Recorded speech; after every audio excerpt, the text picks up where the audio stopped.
And a little bit too for me, the same thing.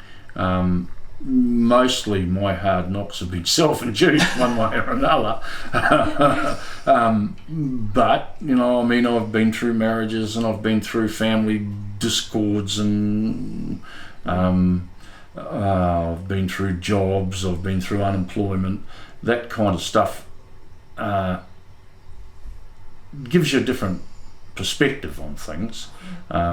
It may not be, it depends how you deal with it, really.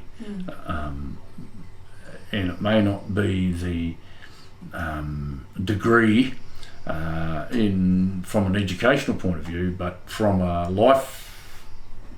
lifetime's point of view, it gives you that perspective where you understand that people's problems aren't always caused by their own failings. That sometimes the problems, in fact the majority of time, the problems were created by the society or the organisations they had to deal with. Particularly as the organisations withdrew services.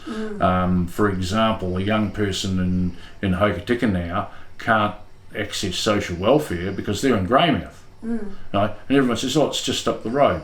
But if you've got to pay the $100 for a taxi to attend a 10 a.m. meeting in Greymouth, you don't go because there isn't that money available. And as they've centralised the services more and more to save money, what they're doing is putting the pressure on the actual people they're supposed to be servicing. I've lost lots of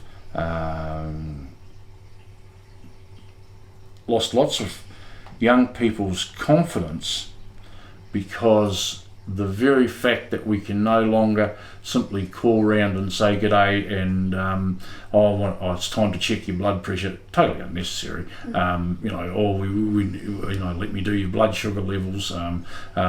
It wasn't the actual activity again, it was just the contact. And because I don't do that anymore, those people have tended to drift away and as is probably right, have set up their own systems, good or bad as they may be. I'm not worried about those ones that have set up their systems.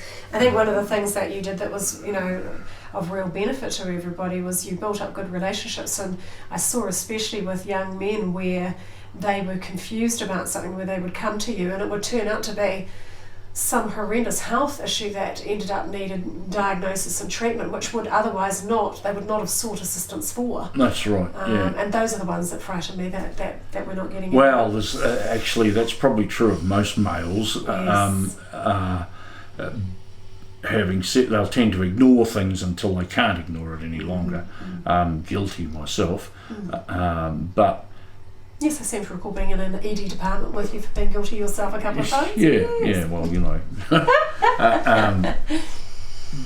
but a lot of the time with young people, and young males in particular, they have any sort of problem that they've got. They don't really know, they don't have anyone to talk to discuss it, who they feel A, safe with, and B, confident enough in to be able to give them the truth, or be able to give them a version of the truth anyway.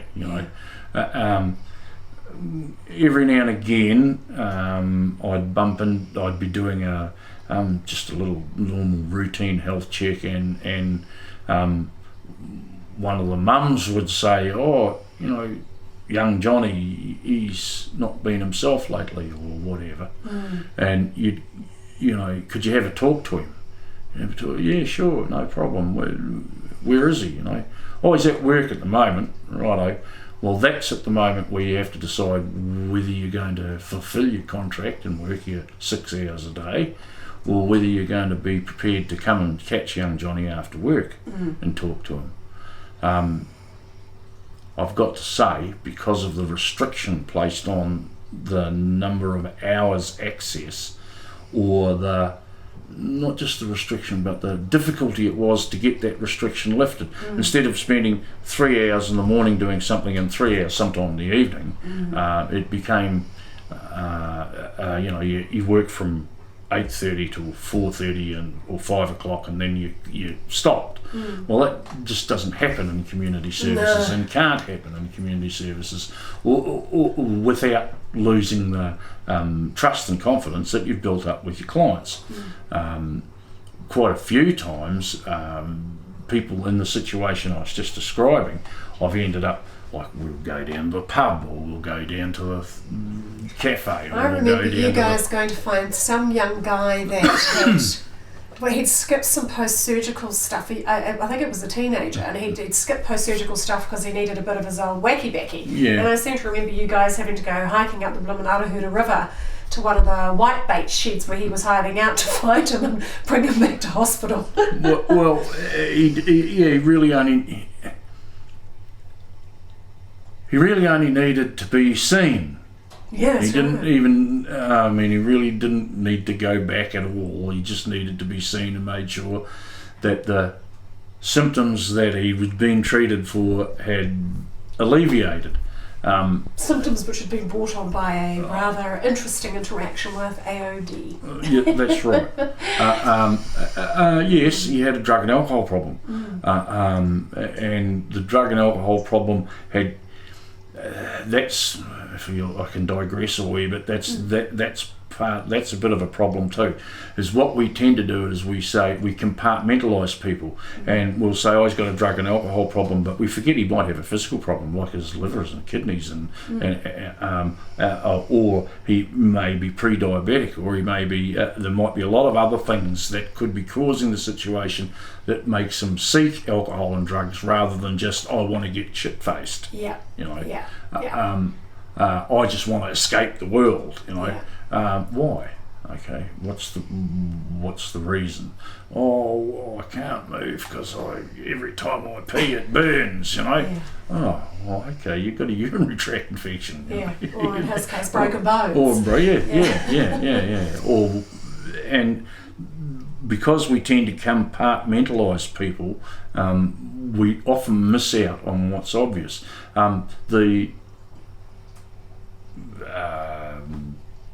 The big organisations like hospitals and stuff like that do that all the time. They've specialised their people to a point where they might only look at the broken leg, not the big ulcer that's forming because until it becomes a problem.